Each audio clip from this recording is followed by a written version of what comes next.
The Age of Apostasy, a defining fracture in the history of the Imperium of man, emerged not as a sudden rupture, but as a prolonged unravelling of purpose, doctrine, and centralised authority. It was not catalysed by a singular heresy or invasion, but by an erosion of spiritual and bureaucratic integrity that began long before the flames of open war engulfed the segmentum solar. This period, most accurately spanning from the final decades of the 36th millennium through the early years of the 37th, was forged in the slow, grinding collapse of institutional cohesion, culminating in decades of schism, rebellion, and authoritarian overreach that would reshape the Imperium's ecclesiastical and administrative power structures permanently. In its earliest conceptualization, the Imperial Creed had never been intended as the absolute monolithic religion it would later become. The Emperor of Mankind, during the Great Crusade, actively opposed the formation of religious cults in his name. However, following his internment in the Golden Throne during the closing days of the Horus Heresy, and the eventual disintegration of the old imperial truth, spiritual desperation and cultural fragmentation gave rise to new interpretations of the emperor's role. In this volatile theological vacuum, the Ecclesiarchy, formerly known as the Adeptus Ministorum, emerged to serve as both spiritual shepherd and centralized authority over the increasingly theocratic Imperium. The origins of this institution lie in the formation of the Temple of the Saviour Emperor during the mid-millennium 32. From this ecclesiastical seed, the Adeptus Ministorum grew into a sprawling bureaucratic powerhouse sanctioned by the High Lords of Terror. While intended to provide religious unity and spiritual discipline across an Imperium fracturing under its own size and age, the Ministorum quickly became a political weapon. Its doctrinal reach and material influence expanded rapidly, especially in frontier regions where the Imperial Administratum's control was weaker. This led to growing friction between the Ministorum and other imperial institutions, particularly the Adeptus Mechanicus and the Adeptus Administratum, whose roles in governance and logistics were increasingly obstructed by theocratic interference. By the dawn of the 36th millennium, the Ministorum's unchecked expansion had birthed a crisis. The appointment of Goge Vandire as both Ecclesiarch and High Lord of the Administratum fused two of the Imperium's most powerful offices into one absolute authority. Vandire's dual role was constitutionally dubious, but went unchallenged due to his cunning manipulation of rival High Lords and his ruthless use of the Frateris Templar, a military force operating under his personal command. This unification marked the beginning of what would later be known as the Reign of Blood. Under Vandire, the imperial faith became a tool for tyranny, used to justify purges, mass executions, and scorched earth campaigns against entire planetary systems accused of heresy or disobedience. Vandire's personality was marked by an intense belief in his divine mission and a calculated willingness to annihilate dissent, whether doctrinal or political. His visage was often obscured behind ornate red and gold armour, marked with the burning aquila, and his presence was said to carry an unnatural weight. Though physically unremarkable in height or build, his commanding voice, reinforced by voxcasters and surrounded by chanting clergy, gave him the illusion of grandeur and divine authority. He ruled from the ecclesiarchal palace on Terra, which during his reign expanded its fortified complexes and sacred cathedrals, becoming a militarized bastion as much as a spiritual heart. The Frateris Templar, Vandire's personal army, were composed of fanatics indoctrinated from childhood within scholar progeniums. They were outfitted in crimson enamelled armour and armed with chainswords and flamer weaponry, reflecting their preferred method of rooting out perceived heresy through fire and terror. Though lacking the tactical precision of the Imperial Guard or the genetic enhancements of the Space Marines, they made up for it in suicidal zeal. Entire regiments would march to their deaths if ordered, reciting the litany of obedience with every breath. Their primary strength lay not in their strategic utility, but in their role as psychological enforcers of Vandire's absolute will. As the Reign of Blood intensified, the Adeptus Ministorum's influence reached even the most remote sectors of the Imperium. planetary governors were expected to tithe not only men and materials, but devotional obedience, often enforced by travelling confessors and preachers wielding the authority of the Ecclesiarch himself. Those who failed to meet these spiritual quotas faced excommunication, orbital bombardment, or systematic purging by Templar detachments. On more than one occasion, entire hive worlds were reduced to ash for harbouring divergent interpretations of the Imperial creed. Within the core of this power structure, Vandire instituted a rigid caste hierarchy among the faithful. At the apex stood the Ecclesiarch and his inner circle, including the master confessors, canoness preceptors, and select administrative cardinals. Below them were the legates, who functioned as planetary bishops wielding both spiritual and legal power. The lowest tier consisted of sanctioned preachers and missionary adepts, many of whom were tasked with converting feral worlds and suppressing local religions. This hierarchy was not merely symbolic, but enforced with brutal precision. Promotions within the Ministorum were often the result of political assassination, blackmail, or theological gamesmanship. Loyalty to the Ecclesiarch was paramount. Deviation invited charges of heresy or apostasy. The technology utilised by Vandire's regime reflected a mixture of ceremonial grandeur and utilitarian brutality. Voxcasters, reliquary-bearing servo skulls, and incense-dispensing censer drones filled the air of ecclesiarchal palaces and war cathedrals alike. Religious iconography was not merely decorative but functional. Many weapons and vehicles were adorned with relics and scriptures that doubled as cywards or communicative glyphs for Ministorum priests. The Frateris Templar, while lacking in advanced armour systems, made heavy use of penitent engines, flame tanks and mobile shrines that served both battlefield and psychological purposes. These devices were maintained by Mechanicus adepts, seconded to the Ministorum, though tensions between the two organisations remained high throughout the Reign of Blood. Among Vandire's most infamous creations was the Brides of the Emperor, an elite bodyguard corps drawn from the Daughters of the Emperor, a religious order of warrior women trained in absolute devotion. These warriors, adorned in white and red power armour, wielded bolters and chainswords with unflinching resolve. Vandire's claim that they served the Emperor directly, and that he, as the voice of the Emperor, had command over them, ensured their obedience. Their presence became a symbol of divine sanction to his reign, even as their purity and discipline stood in stark contrast to the corruption and bloodshed they enabled. The culture propagated under Vandire was one of surveillance, suspicion, and ritualistic obedience.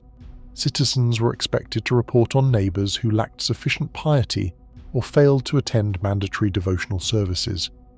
Public flagellation, incense-burning marches and mass chantings became regular occurrences on shrine worlds and hive cities alike.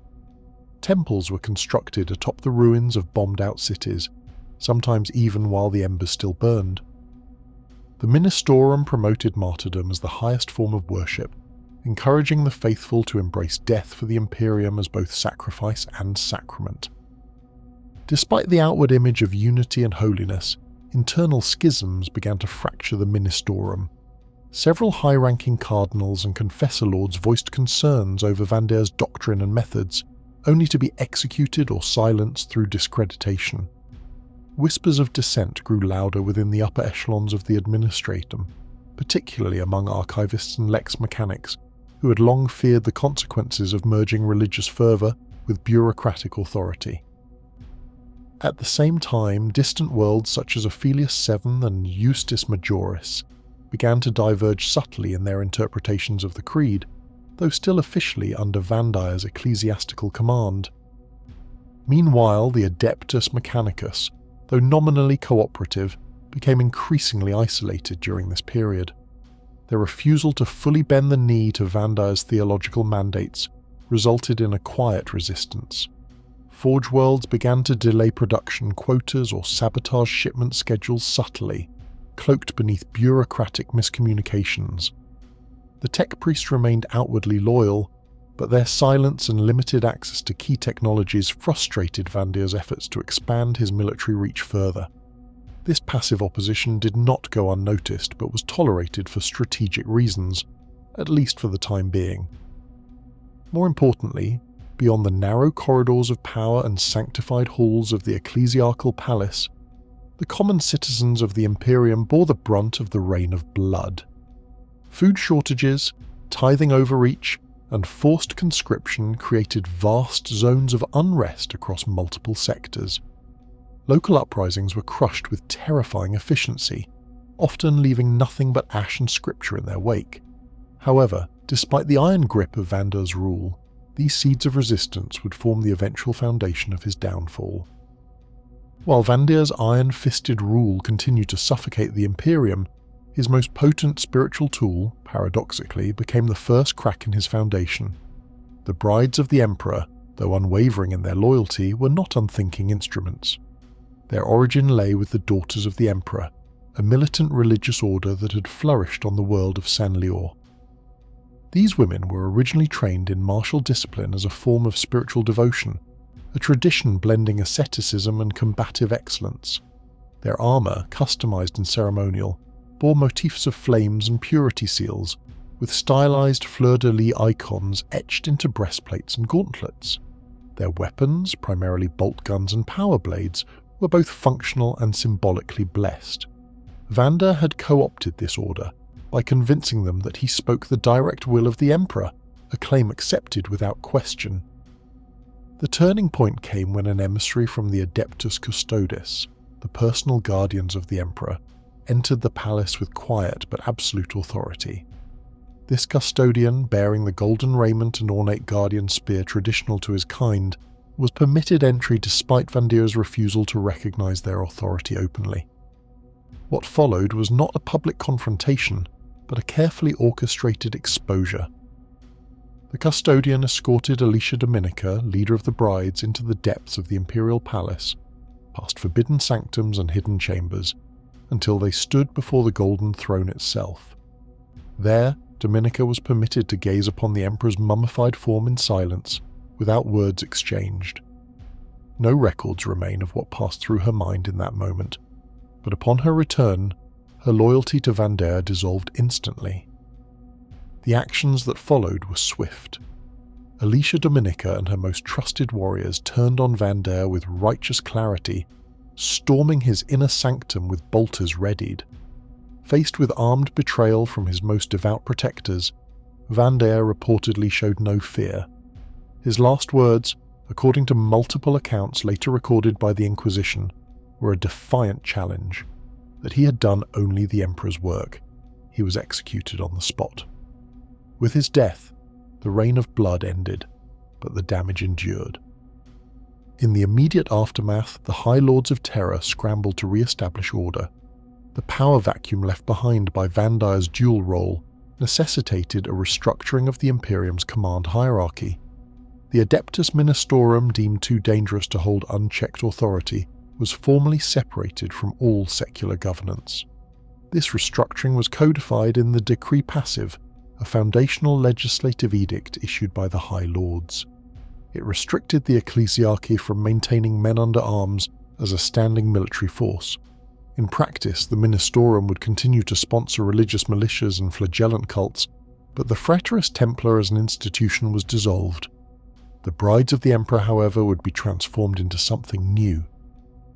The surviving daughters of the Emperor were reformed into the Adeptus Sororitas, a militant order serving as the military arm of the Ecclesiarchy in spirit rather than in letter. Because the Decree Passive forbade the Ecclesiarchy from having men under arms, the all-female sororitas bypassed the letter of the law while maintaining the required division. This creative compromise allowed the Ministorum to retain a powerful enforcement arm, now publicly bound to purity, faith, and the protection of humanity. Their structure became more formalized over time, divided into several orders such as the Order of Our Martyred Lady and the Order of the Ebon Chalice, each with its own war convents, rituals, and deployment protocols. The sororitas inherited not only the martial traditions of the brides, but also their theological function. Their training was rigorous, emphasizing both combat proficiency and spiritual indoctrination. Penitence rituals, meditative fasts, and sacred combat drills were daily disciplines. Their standard loadouts, bolt guns, power swords, and flamers, were often customized with relic casings, purity etchings, and votive offerings. Their battlefield presence was both a tactical asset and a morale weapon, as their unwavering resolve and chants of devotion inspired civilian populations and guardsmen alike. Culturally, the sororitas represented a turning point. While Vandire's regime had manipulated faith for tyranny, the post-apostasy sororitas redirected religious fervour toward a constructive martial doctrine. Their structure emphasized loyalty to the Ecclesiarch, but only insofar as it aligned with the Emperor's divine will. This gave them an internal doctrine of higher obedience, which later became crucial in keeping rogue elements within the Ministorum in check. The canonesses, palatins and dialogues officials that led the orders functioned not only as officers, but as spiritual interpreters, ensuring that missions were executed with doctrinal legitimacy. Meanwhile, the rebuilding of the Imperium's political and administrative organs proceeded under immense strain. The Adeptus Administratum, having suffered extensive infiltration and abuse under Vandire, was purged and reorganized by new High Lords. Regional control centers were reassigned, many local archives were sealed, and fresh lex mechanics and autoseers were installed to monitor for lingering corruption. The Munitorum, in particular, required rapid reform, as many of its supply lines and requisition networks had been rerouted to serve the Ecclesiarchal Templar forces during the Reign of Blood. Worlds previously earmarked for tithe fulfillment found themselves misclassified or devastated, resulting in mass famines and revolts that would take centuries to fully suppress. The technology of this era, while not radically different from prior millennia, bore the marks of religious overreach. Machine spirits were invoked more obsessively than ever. Even mundane devices such as cogitators and autoloaders were ritually anointed before activation. Data slates were engraved with scripture, and logic engines required benedictions to function. The Adeptus Mechanicus, while cooperative in the immediate aftermath of Vandire's death, used the restructuring as an opportunity to reclaim technological jurisdiction. New treaties were signed with the Ecclesiarchy, redefining the limits of religious integration into machine rituals. These agreements helped prevent another escalation, but also entrenched a cold tension between Terra's religious and technological powers that would linger for millennia. The role of logistics in the Age of Apostasy cannot be overstated. One of Vandire's most damaging legacies was the sheer disarray of the Imperium's infrastructure. Planets starved or stagnated due to redirected convoys and lost Administratum records.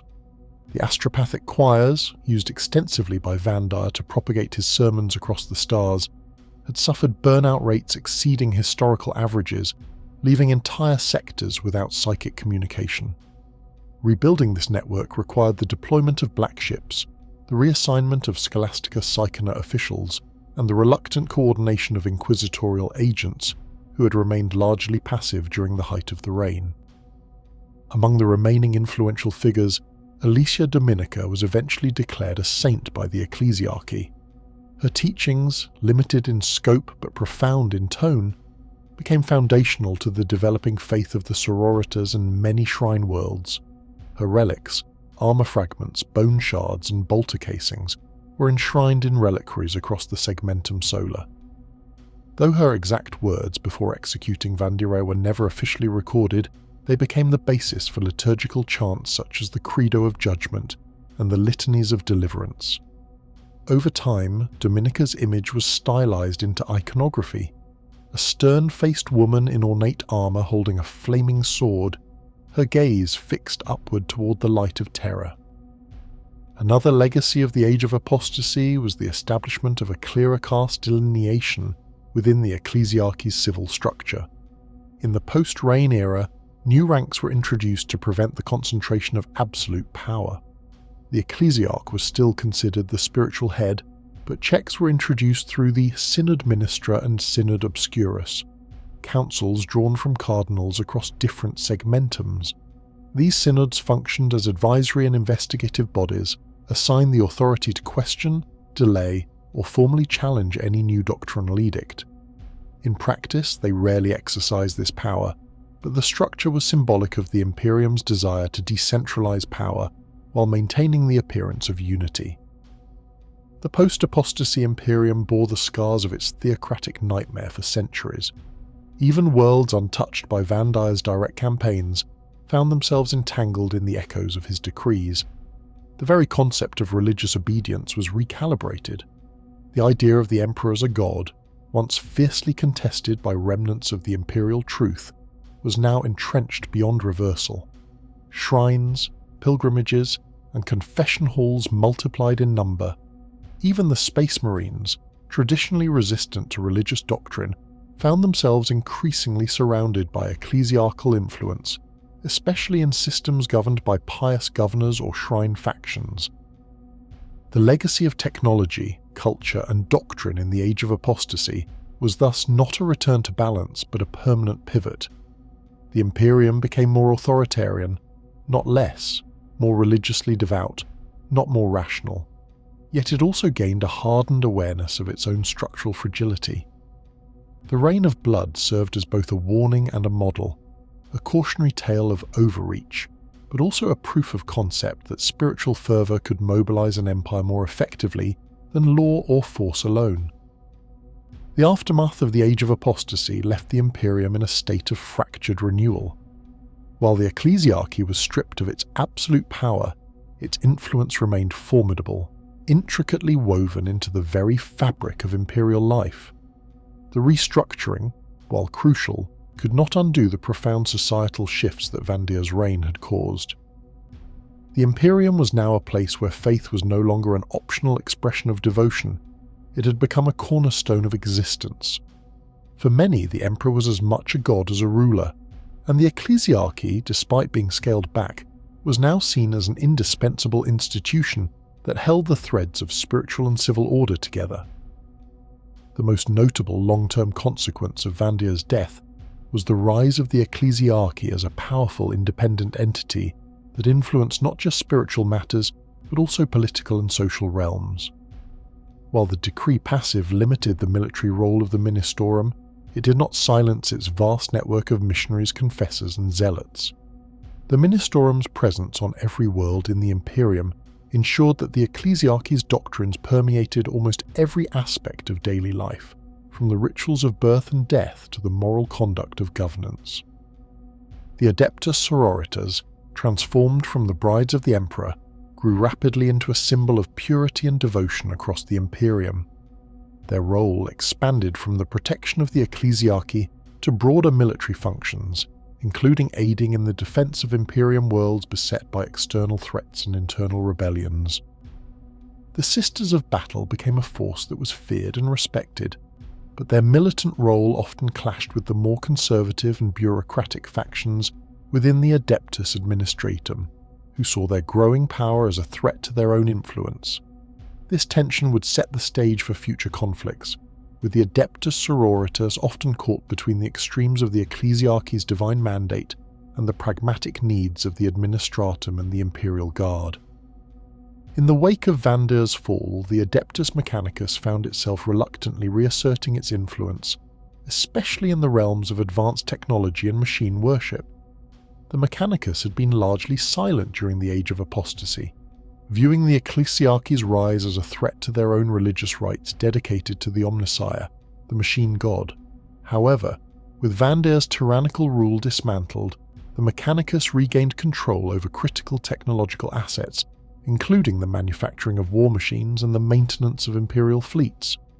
Despite the uneasy truce, the relationship between the Ecclesiarchy and the Mechanicus remained fraught with mutual suspicion and competition for the loyalty of the imperial population. A critical aspect of the post-apostasy world was the reshaping of imperial ideology. The loss of the imperial truth, once propagated by the emperor himself, left a void that the Ecclesiarchy eagerly filled. It became increasingly common for imperial citizens to revere the emperor as a deity, with entire planetary systems dedicated to his worship. The imperial creed, now firmly established, was enforced with the same zeal that had characterized Vandire's reign, though with far more subtlety and institutionalized checks. The Ministorum was now a sprawling, multifaceted power that intertwined itself into every aspect of governance, from the enforcement of imperial law to the administration of the imperial cult. However, the Imperium had learned the dangers of absolute religious control.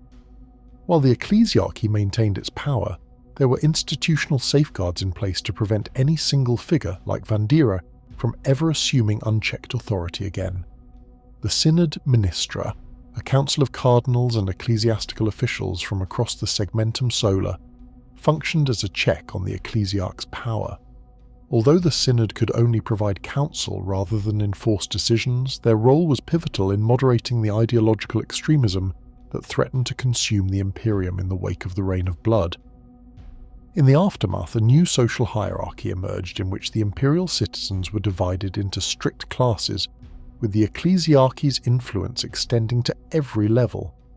Governors and planetary leaders, once autonomous, now required the blessing of the Ministorum before they could exercise their authority.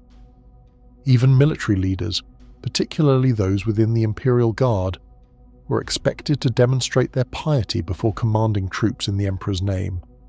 This was especially true of the Astra Militarum's most notable regiments, which often integrated religious ceremonies into their campaigns.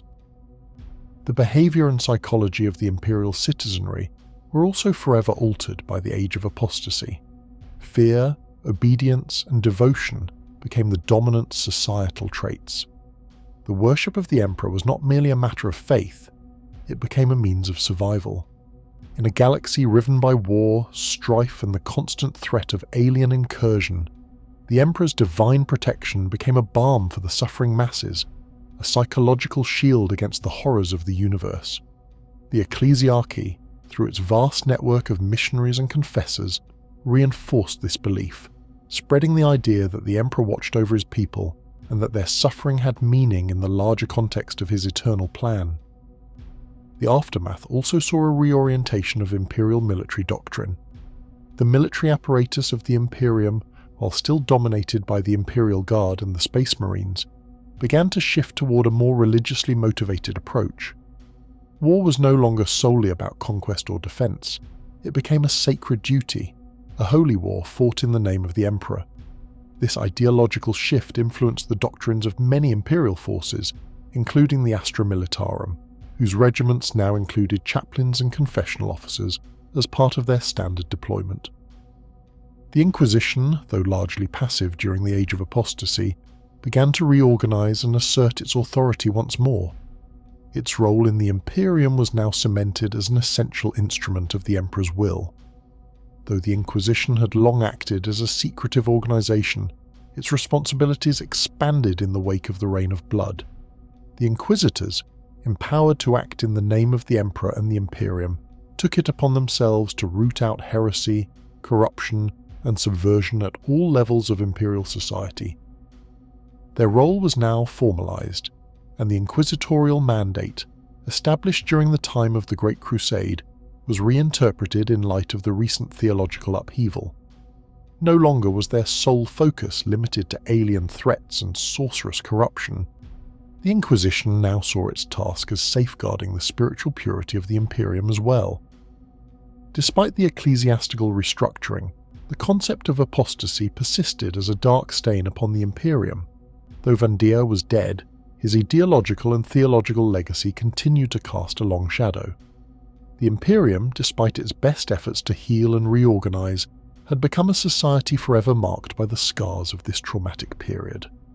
The Adeptus Ministorum, despite being brought to heel, retained immense power, and the Ecclesiarch, while no longer an unchecked autocrat, remained one of the most influential figures in the Imperium. Even as the political structures solidified, it became clear that the Age of Apostasy had forever altered the course of the Imperium, ensuring that religious fervour would never again be relegated to a secondary role. The events of the Age of Apostasy were not confined to the palaces and synods of terror. Across the length and breadth of the Imperium, the administrative machine recorded a steady stream of irregularities, breakdowns, and institutional upheavals. In the vast vaults of the Adeptus Administratum, countless scrolls, data logs, and chrono-encoded vox transcripts document a galaxy in distress, one in which communication faltered, supply lines collapsed, and the rigid structure of imperial governance buckled under the weight of dogma and terror. Records indicate that the first signs of systemic failure emerged in the final decades of Millennium 35. A series of audits conducted by subsector authorities in the Segmentum Tempestus showed increasing discrepancies between planetary tithes and expected yield outputs. In one instance, the hive world of Targus Prime reported the delivery of 50 regiments to the Astra Militarum, yet physical verification located only 12. The remainder were never accounted for. Investigative scribes determined the missing units had been reassigned by unknown ecclesiarchy officials to an unauthorized crusade effort under the Frateris Templar banner. Such records were later sealed and marked Ecclesiarchal Exception 17, a designation used frequently throughout the following century to justify unexplained reassignments, disappearances, and changes in tithe calculations. Administratum Lex Mechanicus noted that patterns of overreach began to converge with reports of increased doctrinal enforcement across shrine worlds, agri-worlds, and even forge fortresses. The Temple Tithe Directive, issued in year 200 of Millennium 36, legally bound all Administratum personnel to cooperate with confessors and ministorum officials in the redistribution of imperial assets for moral cleansing and doctrinal reinforcement. This led to the widespread seizure of materials, vehicles, and even data vaults, with most redistributions going undocumented. In many cases, records were overwritten with liturgical affirmations, rendering them unusable for future reference. The Adeptus Mechanicus, while historically insulated from such directives, began to see encroachments on its autonomous authority as early as the third decade of Vandire's rise. A notable case occurred on the forge world of Riza, where Magos Domina Kael Anher refused to divert plasma coil production to a ministorum-led expeditionary fleet. The refusal was met with immediate ecclesiastical censure, followed by the arrival of confessors and Frateris Templar units. Riza's production was placed under temporary spiritual oversight, resulting in a 15% drop in output for 2 decades. Though Kael Anher was not executed, her data core was purged, and her successor accepted revised protocols that allowed spiritual audits of Forged Temple rituals. Another critical development during this period was the spread of rogue interpretations of the Imperial Creed across outer segmentum territories. Administratum astropaths stationed on remote orbital relays such as Station LX-9 and Kestra Morn reported doctrinal variances in the devotional logs of governors and PDF commanders. These variations included altered liturgical sequences, unsanctioned additions to the catechisms of servitude, and in some cases the veneration of local saints with no recognized imperial canon status. A full review by the Segmentum Obscurus archive, conducted in year 287 of Millennium 36, revealed that nearly 1 in 5 compliance systems had adopted variant rituals influenced either directly or indirectly by ecclesiarchal mandates issued outside official channels. Despite mounting concern, the bureaucratic inertia of the Administratum prevented meaningful reform. The layers of procedural oversight and tithe documentation were so deeply embedded that even high-ranking functionaries struggled to identify where Vandire's hand ended and doctrinal law began.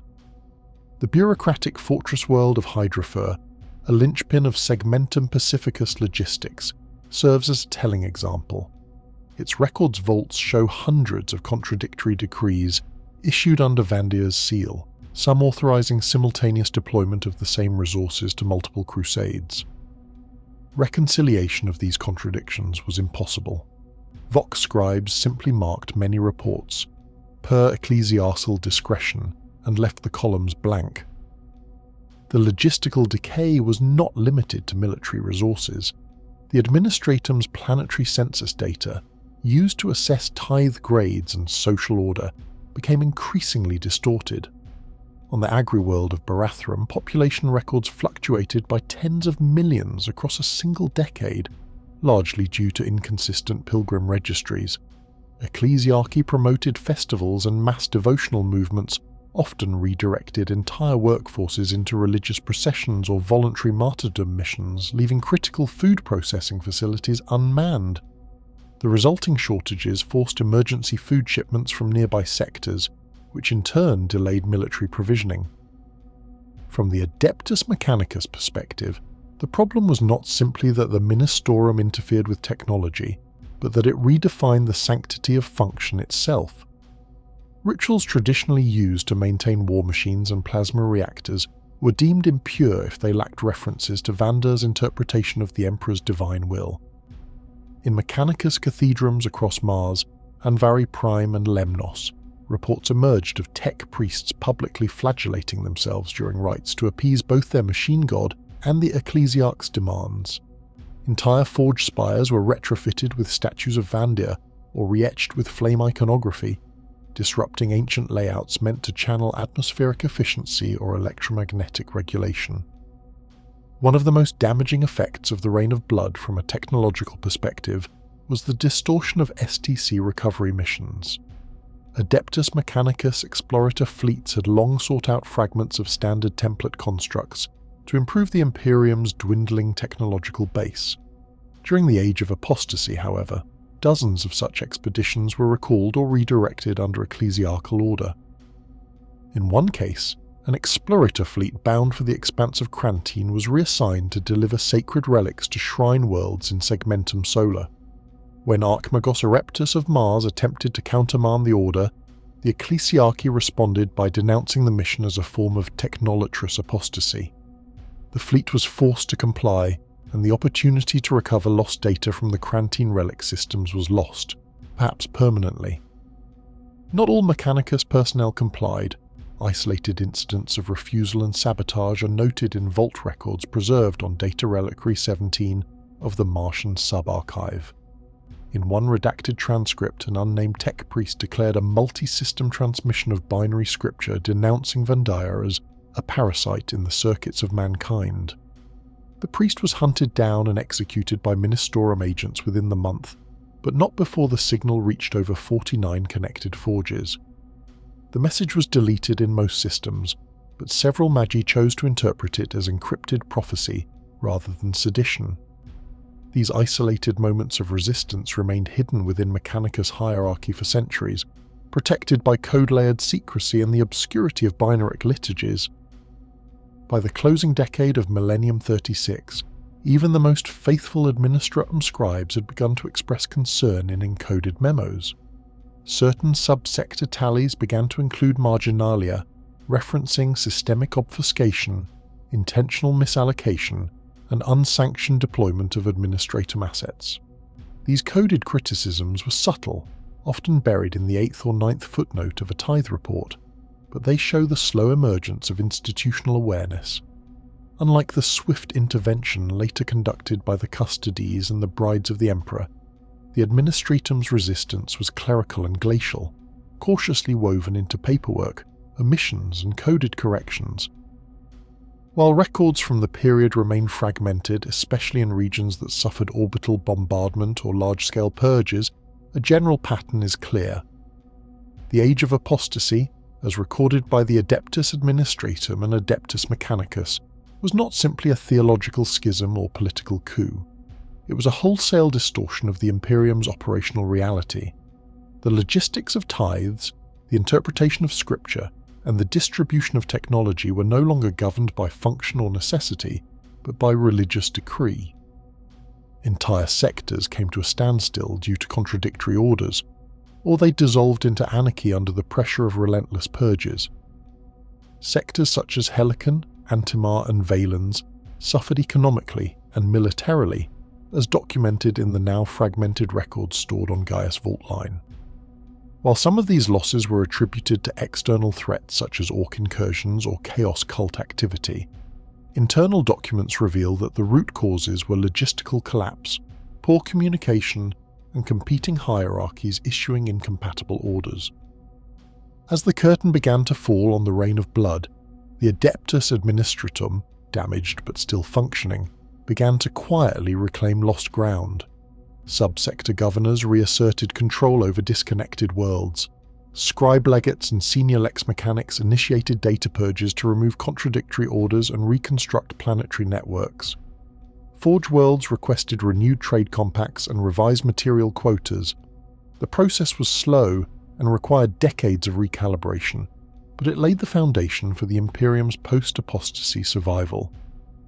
In the wake of Vandire's execution and the official termination of the Reign of Blood, the Adeptus Administratum began to conduct a formal audit across key segmentum sectors. This unprecedented undertaking, referred to internally as the Redress Initiative, was carried out by joint cells of lex mechanics, diplomats, and inquisitorial observers embedded under advisory capacity.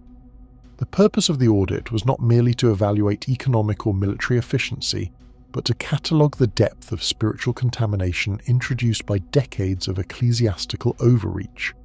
What they found was a latticework of broken bureaucratic systems, overlapping doctrines, and widespread trauma embedded within planetary populations and administrative structures alike. Among the earliest responses came from Segmentum Solar. Terra itself had suffered immense infrastructural strain during Vandire's reign, and the Administratum's primary data vaults beneath the Obscurum Annex were rendered almost unusable due to duplicated or purged tithe manifests. In Year 7 of Millennium 37, a group of Adeptus Mechanicus data priests from Mars were dispatched to aid in vault reconstruction. They reconfigured the core indexing logic of the entire Terran archive grid, introducing new redundancies and security checks that would form the foundation for future Lex Matrix protocols used across all subsectors. This operation, known as the Logica Terrae Reclamata, was the most extensive data sanitation effort in Imperial history since the Scouring. In parallel, shrine worlds that had once served as forward spiritual bastions under Vandire's banner were found to be severely destabilized. Ophelia VII, long considered a primary ministorum power base, had descended into internecine doctrinal conflict. Multiple orders, dialogues had established competing interpretations of the ecclesiarchal reforms, each asserting the primacy of their saint canon relative to the actions of Saint Dominica. These tensions resulted in a series of violent clashes between penitential cults, flagellant masses, and sororitas war convents loyal to differing canoness preceptors. Administratum records show that over 400,000 deaths occurred on Ophelia VII over the course of 5 years due to civil religious conflicts before external arbitration could be enforced by the Segmentum Pacificus Arbits Tribunal.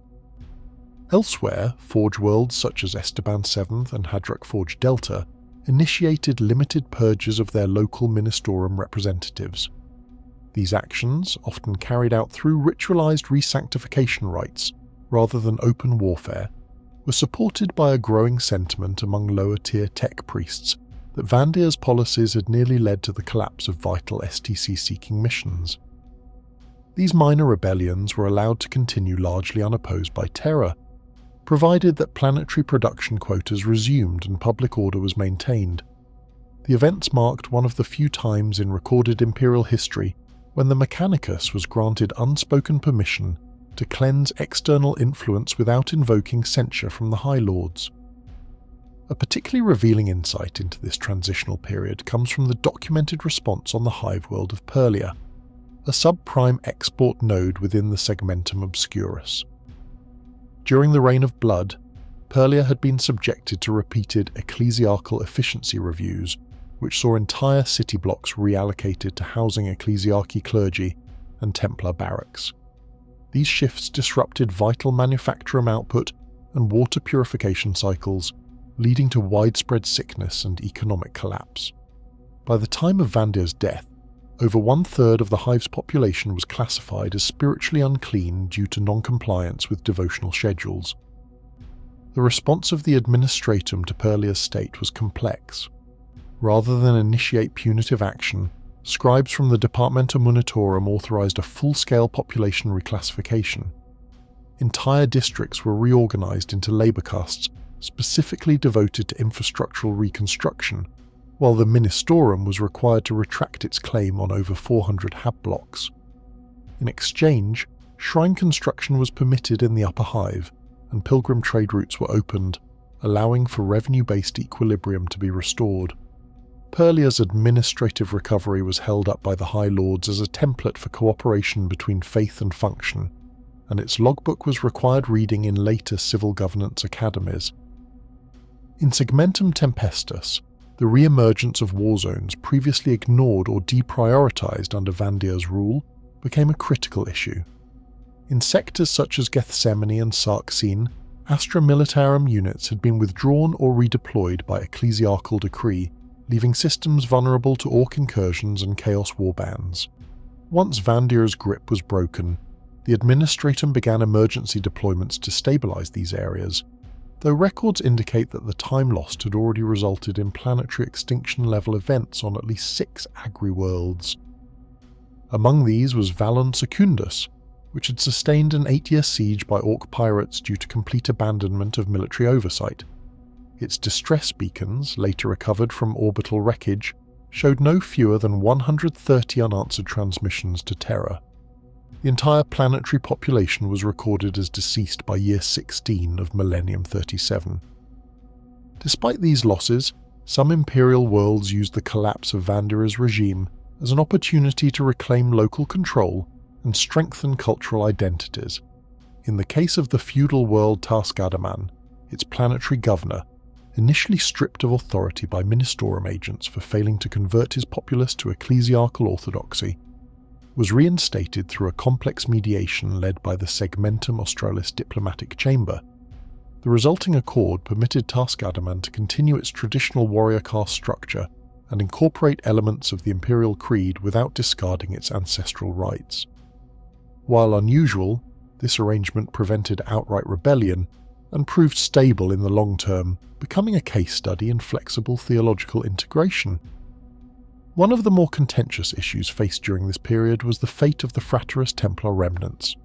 Although officially disbanded under the Decree Passive, many Templar cadres had scattered across the Imperium, often integrating themselves into local militia forces, renegade religious orders, or operating as freelance purging units.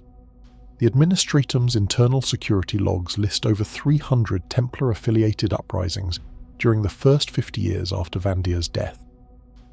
The largest of these occurred on Panagus Prime, where a self-declared cardinal militant named Aratus led a 3-year insurrection demanding the restoration of ecclesiarchal martial primacy. The rebellion was suppressed by a combined force of Sororitas convents and the Cadian 143rd, but only after the death toll exceeded 2 million. To counter the spread of Templar insurgencies and prevent renewed ecclesiarchal militarism, the High Lords authorized the expansion of the Officio Prefectus. This organization, tasked with the maintenance and command structure of the Astra Militarum's Commissaria, was given new authority to monitor religious infiltration within Imperial Guard regiments. Commissars were empowered not only to enforce morale and discipline, but also to report deviations from sanctioned devotional practices. A new lexicon of approved liturgies and tactical prayers was distributed, co-authored by Administratum scholars and Ministorum theologians, standardizing faith-based rhetoric in military campaigns to ensure doctrinal cohesion. As the century progressed, the process of normalization continued. Administratum edicts began to replace ecclesiarchal declarations as the primary legal authority in tithe records and deployment orders. The language of compliance shifted back toward quantifiable metrics, population yield, resource tithe, industrial output, rather than subjective piety scores or Saint Vision testimonies. The return to rational, numerically grounded administration marked a slow but necessary reassertion of imperial order, even as the spectre of the Reign of Blood remained an unspoken presence in every archived footnote and redacted prayer log. Even within the highest halls of the Adeptus Administratum, the scars remained. Senior scribes often worked in silence, their voices hushed by years of fear and doctrinal suppression. Yet among them, a new generation of archivists emerged, trained during the later years of the apostasy, but tempered by its failures. These scribes placed renewed emphasis on factual accuracy, comparative record-keeping, and interdepartmental verification. Where once records were overwritten by faith, now they were restructured by cold precision. The logic of the Imperium, though bruised and strained, began once again to align with its ancient purpose, not to dominate through zealotry, but to endure through order. Among the most heavily redacted findings in the archives of the Adeptus Administratum are the systemic blind spots enforced by fear and survival. During the Reign of Blood, entire planetary audits were deliberately omitted from central databases, not by incompetence or malfunction, but by active choice. Some scribes, faced with the impossible demand to reconcile contradictory orders and divine proclamations, simply stopped recording. Their absence in the record is not a gap, but a silence, one born of resignation and dread. This phenomenon, internally designated as scriptura nullis, was most common in shrine-dominated sectors, but appeared even in industrial strongholds such as the mining world of bar silos, where cogitator logs show weeks of complete data stagnation following a Frateris Templar arrival. On multiple occasions, the Adeptus Mechanicus discovered subtle manipulations in machine-coded archives that pointed to deliberate obfuscation rather than transmission error. On the Forge Moon of Carath Lambda, for instance, a data stream analysis revealed the recursive rewriting of production manifests over a span of 9 years, all linked to a single ecclesiarchal oversight official with no training in binary code or lex mechanic logic. When an internal Mechanicus audit exposed this tampering, the overseer had already vanished into shrine records and could no longer be identified in any official registry. It was as though the ecclesiarchy's presence in certain forge sectors had not only disrupted production, but corrupted the data structure itself, an intrusion of belief into the architecture of reason. There are records from the Segmentum Obscurus subarchive of an unusual directive passed down through minor administratum cells. Known only as Prescriptum Tenebris, it outlined protocol for documenting heretical deviations in devotional behaviour, while omitting any language that might suggest fault within the ecclesiarchy.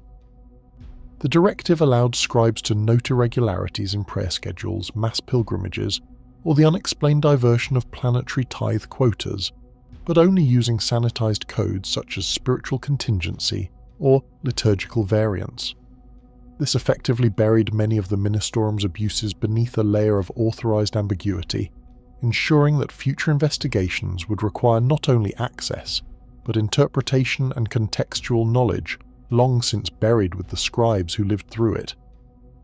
From the Mechanicus perspective, one of the most dangerous legacies of Vandire's influence was the sanctioned interference in machine temple rites. On worlds such as Viator Basilicon and Gehenna Forge Row, Ministerum agents mandated the inclusion of ecclesiarchal symbolism in sacred assembly chambers, disrupting centuries-old atmospheric calibration protocols. In one extreme case on Viator, the introduction of incense-heavy devotional rites into an oxygen-restricted fusion core chapel triggered an internal firestorm that destroyed 17 levels of the Forge Tower. Official cause of failure was listed as spiritual overvoltage, a term not recognized in Mechanicus doctrine, but recorded by a lay confessor assigned as spiritual supervisor. Attempts to reclassify or reverse such impositions were met with resistance long after Vandire's death. On Mars itself, several mid-tier forge clades debated whether to fully revoke the decorative scriptural bindings that had been etched into plasma cooling nodes during the apostasy.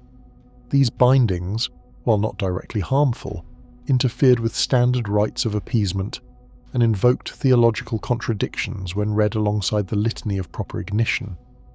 The eventual solution was compromise. The inscriptions would remain physically intact but were ritually nullified through binaric chant negation, a process by which the words were declared non-canonical datum and rendered spiritually inert.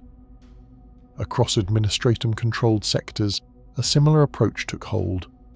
Rather than expose the full scale of the collapse or challenge the doctrines that led to it, scribes began to construct carefully reworded histories that allowed the Imperium to absorb the trauma without publicly acknowledging failure. Vandire's regime was officially described in most documents not as a heresy, but as a theological misalignment during administrative consolidation. Terms such as purge, massacre, and insurrection were largely replaced with adjustment, civil restoration, or doctrinal clarification. These euphemisms now form the core language of the reign's official documentation within non-restricted Administratum archives. One of the few comprehensive investigations into this institutional whitewashing was undertaken by a junior archivist named Sire Levant Darum, whose sealed testimony now resides in the Red Vault of Hydraean Index Sigma. According to fragmented excerpts, Darum spent 23 years cross-referencing tithe reports from Shrine Worlds against Logi sector deployment schedules. He identified over 700 recorded spiritual crusades conducted by Frateris Templar militias that were never authorized through proper chain of command, many of which occurred during periods of declared supply crisis. These crusades, Darum noted, resulted in the loss of over 20 billion Imperial citizens through direct conflict, famine, and planetary destabilization. Before his report could be distributed, Darum was reassigned to a remote audit post on the irradiated moon of Valtarnis and was never heard from again. His name was expunged from all active duty rosters, though some referential memos remain under fragment code 78L Nulla. The loss of knowledge during this time was not limited to records. The Mechanicus documented at least 67 incidents where recovered xenotech or rediscovered STC schematics were either destroyed or repurposed due to their misclassification as heretical architecture. One notable example was the Ossium engine of Antiva Forge Magna, a gravitic modulation device believed to be part of an ancient terraforming array. It was discovered during a sanctioned excavation on a dead world, then repurposed by local Ministorum clergy as a miracle-generating relic. It was mounted in the great cathedral of St. Odria's Remorse, where it was said to make the soil sing. Its eventual implosion killed over 30,000 pilgrims and permanently destabilized the tectonic bed of the southern continent. The Mechanicus attempted to recover fragments of the engine for study, but were denied access by local ecclesiastical authorities, who insisted the damage had been caused by insufficient faith. Within the Administratum, senior scribes began to construct parallel archives, one public and one restricted. The former contained cleansed versions of historical records approved by the Ministorum, while the latter held raw data logs, incomplete scans, and censored source material. These restricted archives were accessible only to high-ranking magisters and certain inquisitorial liaisons, many of whom maintained the dual belief that the public needed order, not truth. Thus, the Age of Apostasy became the most heavily redacted era in the Imperium's documented history, not because the information did not exist, but because it was deliberately locked behind vaults of silence, compliance, and necessity. The decision to suppress the truth was not always born of malice. Many Administratum officials had lived through the reign, seen first-hand the collapse of rational governance, and viewed the restoration of stability as the Imperium's highest priority. To preserve order, they chose to veil the horror. To prevent another Vandire, they allowed his shadow to remain nameless. The Ecclesiarchy's influence was reined in, yes, but its narratives remained intact. The prayers changed, the saints evolved, and the sororitas rose, but the people were never told the full story. In many cases, they were told nothing at all. By the close of the 1st century post-apostasy, the Imperium's bureaucratic framework had largely stabilized. The flow of data across the segmentum returned to reliable rhythm. Mechanicus production quotas aligned once more with munitorum requests. Hive worlds resumed tithe compliance, and regimental deployments followed known patterns. But beneath this surface, the residual trauma of the reign lingered. It existed not in the records themselves, but in the hesitations between lines, in the double meanings, the footnoted justifications, and the pervasive use of absolution as a justification for error. The Age of Apostasy had ended. Its structures had been dismantled. Its perpetrators had been executed, sanctified, or erased. But its impact endured in the quiet corners of cogitator banks and the silence of the scribes who knew what had happened but were never permitted to say it. The Inquisition did not act as a unified force during the Reign of Blood. While some orders maintained a presence within imperial power structures, their role in the rise and fall of Goge Vandire was inconsistent, fragmented, and in some cases, completely absent. Inquisitorial cells operated in isolation, cut off by Vandire's manipulation of astropathic networks and his strategic control over high-level Administratum encryption protocols. By the time the Inquisition as a whole recognized the theological and political gravity of the crisis, many of its agents had either been compromised, misled, or neutralized by the very institutions they once oversaw. The first covert inquisitorial records referencing Goge Vandire appear not in Terran archives, but in a suppressed Ordo Hereticus memo dated year 112 of Millennium 36. The file, codenamed Parchment Obscura, originated from the subsector Calyx Grave and referenced a shift in Imperial dogma that was potentially self-replicating. It noted, without naming Vandire, the rise of a singular doctrinal authority whose mandates carried more practical power than traditional ecclesiarchal decree or High Lord's consensus. The memo was classified low-tier esoterica and shelved, its implications not yet understood. By the following decade, however, several independent inquisitorial agents began issuing warnings. Among them was Inquisitor Arvid Calpurnis, Ordo Hereticus, who operated under secondary identity clearance near the shrine world of Elassa. In a sealed Vox briefing to his superior, Calpurnis described a growing movement of faith militancy among ecclesiarchal enforcers and noted the formation of what he believed were unsanctioned paramilitary cults. He reported that thousands of able-bodied citizens were being removed from productive tithe rolls to join purity battalions under ministorum leadership.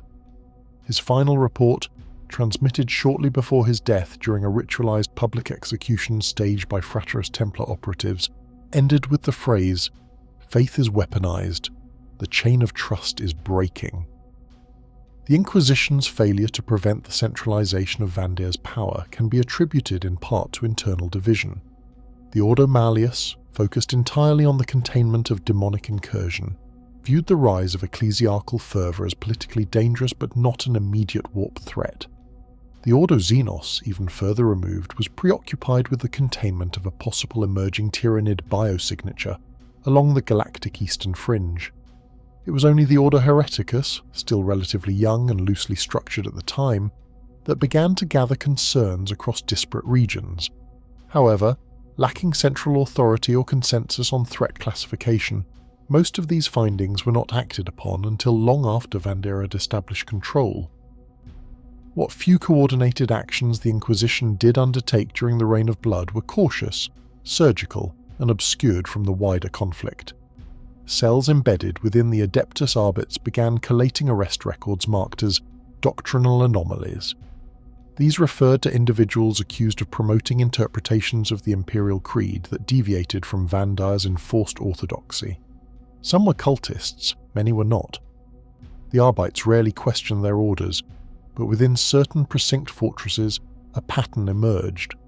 Suspects were charged with improper reverence, heretical silence, or insufficient observance. These were not crimes rooted in chaos, but in non-compliance. The Inquisition took notice. One early sign of rebellion came from a retired inquisitor, Naira Van Gold, who had once served in the Segmentum Pacificus and retained informal contact with several planetary governors. When Vandire's decrees began replacing planetary laws and deploying ecclesiarchal oversight officers across high tithe worlds, Van Gold issued a formal challenge to their legal authority. Her request to convene a Lord's Tribunal was denied without explanation. Within 2 months, she was declared a traitor by local shrine authorities and burned alive before an audience of over 2 million pilgrims. Her name was struck from shrine annals, and the entire planet of Solari Helix was placed under ministorum lockdown for 3 years. The Inquisition's later classification of the Reign of Blood as a civil heresy, a rare and nearly unspoken category, originated in a lost transmission from Inquisitor Gravitas Reth Serath, a field operative who maintained an embedded network within the Adeptus Mechanicus of Segmentum Tempestus. In his final message, recorded in an encrypted binaric text and later translated by the Inquisitorial Archive of Vilketh Spire, Serath warned that the schism was no longer theological, it was structural. "The soul of the Imperium," he wrote, is reorganizing itself around pain. He viewed the systematic erasure of dissent and the repurposing of planetary infrastructure as a form of institutional mutation, one that could not be undone by counter-rhetoric or decapitation of leadership. It spreads not by conversion, he wrote, but through absence, the absence of alternative. Serath vanished shortly after sending the message. His final known location was aboard a Mechanicus data hauler travelling through the labyrinthian drift. The ship was later found adrift, its crew dead from asphyxiation. His body was never recovered. From the Inquisition's perspective, the deepest concern was not Vandire's political ambition, nor even the massacres he ordered. It was his ability to redefine loyalty through enforced belief. By weaponizing faith, Vandire eliminated not only resistance, but ambiguity. In a galaxy where truth was often relative and loyalty contextual, Vandire introduced a brutal binary: compliance or heresy. This framework proved incredibly effective. Entire populations ceased thinking tactically and instead began living ritually. Orders were not evaluated, only obeyed. Tithe failures became moral flaws. Tactical hesitation became cowardice against divinity. The warp did not need to intervene. The human mind was already converting itself. The Inquisition did not stand idle forever. Though fragmented and weakened, the Ordo Hereticus began working behind the scenes to re-establish cross-sector channels of communication. One such attempt was the project codename Vigilant Hex, an encrypted system of data hubs hidden within abandoned Administratum nodes. These nodes allowed Inquisitors to bypass Ministorum censors and relay reports directly to trusted allies. Through this network, Inquisitor Dolan Vex and his associate Lord Inquisitor Thorin Moret assembled what they described as the Quiet Ledger, a collection of events, sightings, massacres, and deviations linked to Vandire's regime. Among the reports were detailed witness accounts of entire ecclesiarchy pilgrimages redirected into war zones, where the faithful were used as human shields under the pretext of sanctified martyrdom. One such report from the moon of Corvallis 9 described a procession of 200,000 pilgrims escorted into an active artillery range by Frateris Templar commanders. When Astra Militarum commanders refused to cease bombardment, they were executed. The survivors of the march were given sainthood en masse, and their bones were ground into sacred pigment for shrine frescoes. These actions were never formally documented. Their existence comes only from inquisitorial field agents who disobeyed standing orders and preserved the truth in hidden repositories. Despite these horrors, the Inquisition understood the need for careful restraint. An open war with the Ecclesiarchy would fracture the Imperium. Their strategy became one of surgical exposure. Inquisitor Moret eventually approached Captain General Custodes Carter Volnus directly and presented the Quiet Ledger. It was this moment, according to fragmented Custodes records, that led to the involvement of the Adeptus Custodes in confronting Vandire. The Inquisition could not overthrow him alone, but they could guide the blade. With the Custodes' intervention and the emergence of Alesia Dominica, the Inquisition did not take credit for Vandire's death. They never needed to. Their role was erased from official narratives, their warnings unheeded, their agents buried in forgotten lists. But in private vaults, the records remain. The Age of Apostasy was not an accident of power, it was a failure of vigilance. And within the hidden halls of the Inquisition, the memory endures. A warning, a scar, a lesson written in silence. Within the restricted strata of Ordo Hereticus archives, a cluster of sealed incidents exists under the collective designation Operantia Veritas. These files, drawn from across Segmentum Solar and Tempestus, document covert engagements between inquisitorial agents and Vandire's forces, engagements never formally recognized and often disguised as routine civilian purges or planetary insurrections. Each file follows the same pattern: unauthorized surveillance of ecclesiarchal convoys, attempts to breach Frateris Templar command chains, and confrontations that ended either in total destruction or immediate withdrawal. The Inquisition was probing, not yet striking. One early encounter occurred on the void-docked Bastion Sense Honor, orbiting the shrine world of Polona Lux, Inquisitor Jarov Tyrannus, operating under a null-coded identity string, initiated an investigation into the disappearance of several Administratum notaries who had questioned irregular tithe reporting. Disguised as a trade audit, the mission revealed extensive document suppression by Ecclesiarchy-led enforcers who had repurposed the Bastion's entire internal archive chamber into a reliquary shrine. Tyrannus and his 3 retinue acolytes were caught mid-extraction of encrypted files. A brief but catastrophic firefight erupted in the station's chapel vault, resulting in the deaths of all Templar defenders and 2 of Tyrannus's team. The incident was officially recorded as an internal devotional incident. No further inquisitorial missions were permitted in the Polona Lux system until after Vandire's death. A growing pattern emerged. Inquisitors attempting to investigate Vandire's bureaucracy often found themselves reassigned, cut off from astropathic communication, or accused of theological ambiguity. In several cases, their names were added to ecclesiarchal heresy logs and passed to Frateris Templar detachments for open termination. Inquisitor Helmina Vor of the Sub Obscura Cell, who had previously led investigations into rogue Psyker enclaves on Fenxworld, was declared persona non fidelis after she questioned the mandatory worship practices enforced by a local cardinal commander. Her death occurred in public, during a Ministorum festival, where she was bound to an altar and incinerated alongside 3 suspected mutants. No formal protest was filed. The sector governor issued a statement of regret but cited local religious law.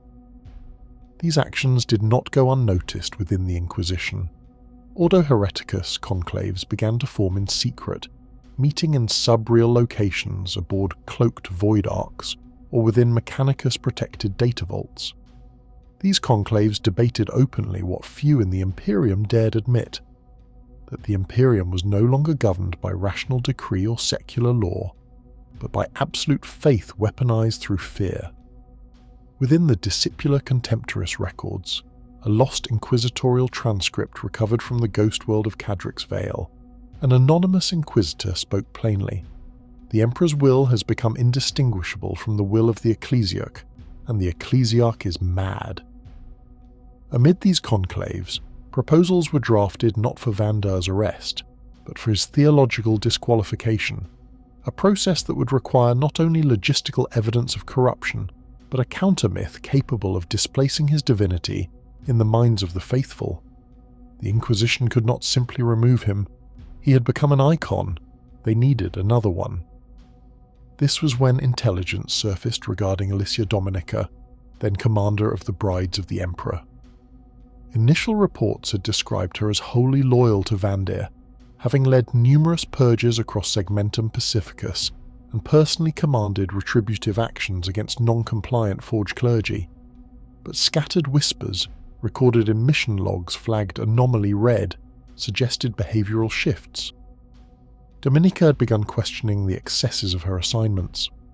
One such log, recorded by a field agent embedded on Hydra Minoris, notes a moment in which Dominica refused to order the execution of a planetary governor accused of insufficient shrine attendance. Instead, she requested an audience with the governor's scribes and personally reviewed devotional schedules for signs of falsification. No other bride commander had ever made such a request. This deviation was enough. The Inquisition moved. Details remain classified, but compiled evidence from declassified transcript fragments suggests that a clandestine summit was arranged between the Custodes, the Inquisition, and a group of brides deemed most likely to break rank. It was this convergence of interests, Custodes disgusted by Vandire's abuse of power, Inquisitors desperate for intervention, and elite sororitas beginning to question their orders, that created the conditions for the final confrontation. But even here, the Inquisition did not act publicly. They fed information, they opened doors, they altered astropathic clearance codes so that messages from Terra could not be blocked. They inserted specific fragments of the Imperial Creed into public sermons, reintroducing long-suppressed doctrinal distinctions that had once separated ecclesiarchy from the High Lords. A turning point came on the fortress world of Domitria Prime, a key ecclesiarchal staging ground and source of Frateris Templar armaments. Inquisitor Otho Merrill, disguised as an archivist, accessed the planet's requisition manifest and discovered an internal contradiction. Records showed the shipment of 100 million rounds of bolt ammunition to the front lines of the Hive Purity Crusade, yet there was no record of any conflict in the region. When confronted, the Cardinal of Demetria claimed the battle had been purely spiritual and the ammunition had been used to purge doubt. Morale's report was forwarded directly to a hidden inquisitorial node in Terra's lower spires, where it was added to the quiet ledger and used as key proof of systematic large-scale resource falsification. The final years of the Reign of Blood were marked by increasing divergence between field reality and ecclesiarchal reporting. The Inquisition, through its network of double agents and data clerics, began assembling comparative event logs, documents that juxtaposed public shrine declarations with raw footage, survivor testimonies, and astro-traffic records. These logs revealed that many of the great victories claimed by Vandire's propaganda machine were either non-events or outright massacres against non-combatant populations. In one case, the conquest of Astellis Magna was broadcast as a triumph of the faithful over heretical insurgents. In truth, the planet had declared full compliance 2 years prior and had been used as a munitions node before being annihilated by orbital bombardment from an overzealous cardinal militant. The cardinal was later canonized. For the Inquisition, these findings were not simply moral outrages, they were existential threats. The foundation of the Imperium was built on stability, not purity. If faith could justify anything, then power had no counterbalance. The Emperor's dream would rot from within. At the height of the reign, inquisitorial agents were ordered not to seek retribution but containment. Their primary goal became the preservation of the Imperium's informational skeleton, keeping records hidden, facts stored, and counter-narratives available for future use should the Ecclesiarchy fall. This philosophy would later be enshrined in the Codex Crypta, an internal Ordo Hereticus doctrine which states that heresy can be fought with fire, but corruption must be fought with memory. The Inquisition had failed to stop Vandire's rise, but it would not fail to remember how he fell. The exact moment the tide turned remains contested. Some records point to the Custody's confrontation with Vandire in the Imperial Palace. Others suggest that the key shift occurred days earlier, when inquisitorial agents facilitated a closed-door meeting between Dominica and a group of Terran archivists, scholars who presented her with unaltered records from the early days of the Great Crusade. In these texts, the Emperor's words were clear. Faith was a tool, not a leash. He had never intended to be worshipped. For Dominica, this was not heresy, it was revelation. What followed is documented only in fragmentary detail. Dominica departed, taking a cadre of trusted sisters with her. The Inquisition ensured her passage was unimpeded, altering clearance codes and removing defense grid authentication keys. They did not tell her what to do, they simply gave her the space to decide. The precise details of Vandire's final hours are buried in conflicting accounts, many shaped by political necessity or religious reinterpretation. The official Ministorum narrative centers on Alicia Dominica's righteous judgment, guided by the Emperor himself. The Ecclesiarchy teaches that she stood before Vandire and, having witnessed his divine truth in the Golden Throne Chamber, returned to deliver holy vengeance. That version is recited in shrines and sermons across the Imperium, immortalized in stained glass and sacred canticles. But the Inquisition's version, buried deep in the Ordo Hereticus, restricted codices, tells a different story. Dominica's arrival in the Sanctum Imperialis was not a spontaneous act of rebellion, it was orchestrated. The Custodes cleared the path, the Inquisition removed logistical barriers, bypassed patrol schedules, and deactivated security systems loyal to Vandire. The Imperial Palace, so often thought impenetrable, had become hollowed by the weight of his tyranny. He had alienated the Adeptus Custodes. He had lost the confidence of the Inquisition. His orders rang through vox lines, but fewer answered. The throne he built stood, but no one bore its weight with loyalty. The Inquisition had compiled dozens of documents for Dominica's inspection before she ever set foot in the throne room. These included supply logs falsified by ecclesiarchal scribes, execution warrants against innocent planetary governors, intercepted orders calling for the extermination of entire settlements deemed insufficiently zealous, and signed mandates for weaponized pilgrimage routes into war zones. She read each document in silence. There is no record of her speaking during the final review. When she was brought before the Golden Throne, flanked by the custodies, no one else was permitted entry. No transcription exists of what passed between her and the Emperor. The Inquisition requested a post-event report from the custodian escort, but it was returned with a single line. The Emperor was silent. Some believe she received a psychic vision. Others, including several inquisitorial savants, argue that her revelation came not from divine intervention, but from understanding.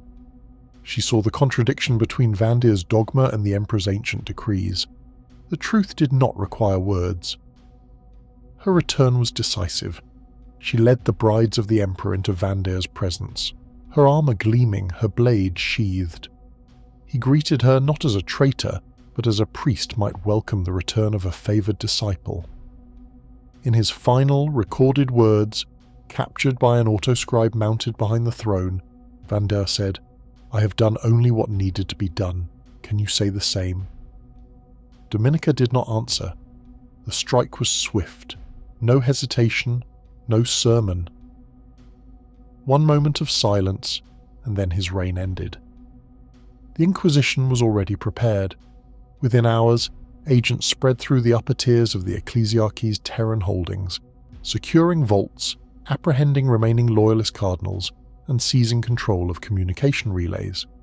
Several custodies detachments, once stationed in complete neutrality, moved to protect high-value administrative hubs. The transition was not peaceful everywhere. On multiple shrine worlds, Frateris Templar forces refused to stand down. In Segmentum Pacificus, 3 shrine fortresses declared Vandire's death a heretical fabrication and launched secessionist purges. These uprisings were crushed within days. Ordo Hereticus kill teams operated under full execution mandate, targeting command structures and demolishing propaganda hubs. No trials were conducted. Yet the Inquisition did not claim credit. It could not. To openly acknowledge its role would fracture the Ecclesiarchy and incite widespread theological panic. Instead, the myth of Dominica's divine revelation was allowed to spread. Her vision became a cornerstone of Reformed doctrine. Vandire's name was stricken from hagiographies. His crimes became cautionary parables. The brides of the Emperor became the Adepta Sororitas. The Ecclesiarchy was reshaped, its military power curtailed, and its scope legally bound by the decree passive. All of it framed as the will of the Emperor. Behind this new structure stood the Inquisition, hidden but vigilant. It was not triumph that defined their reaction, it was regret. Within internal Ordo Hereticus documents compiled under the Praesidium Memoriam, senior inquisitors acknowledged their failure. Vandire had risen under their watch. His crimes were committed under the veil of sanctioned devotion. Billions died before action was taken. The lesson, engraved into encrypted crystal tablets stored in the Hall of Unspoken Truths, reads, "A failure of doubt is a failure of duty." Following the Reign of Blood, the Inquisition undertook a century-long program of internal recalibration. Entire divisions were restructured. Field agents were retrained to identify doctrinal overreach, not just from chaos cults, but from loyalist institutions. Hereticus doesn't mean corrupted, one inquisitor wrote. It means dangerous to the Imperium's survival. Faith can be that danger. New protocols emerged. The doctrine of liturgical oversight was enacted, permitting inquisitors to review ecclesiarchal sermons for subtextual deviation. The Methodum Salvare was established, allowing temporary intervention in shrine world governance if theological fervour exceeded stability thresholds. These measures were never publicized. To most imperial citizens, nothing had changed. The Emperor was still God. The Ecclesiarchy still preached. The cathedral still sang. But within the shadows something had shifted. A line had been drawn. Among the most haunting documents from this era is a final field report by Inquisitor Thedrin Kalos, submitted to the Obsidian Archive under deep cryptographic cipher. He wrote, "We were too late to save them, too slow to stop it. All we can do is ensure it doesn't happen again, and we will fail at that too someday, but we will try." In the centuries that followed, whispers of Vandire's legacy would occasionally surface. Rogue cardinals speaking in secret tongues, pilgrimage sects invoking his name in corrupted prayers, relics hidden in vaults sealed in lead and warded against memory. The Inquisition tracked them all. The hunt never ended. Even as the Imperium marched on, even as faith remained its unshakable pillar, those who remembered, the ones buried in unmarked stations and cloistered databanks, kept watch, because they knew what had happened once and what could happen again.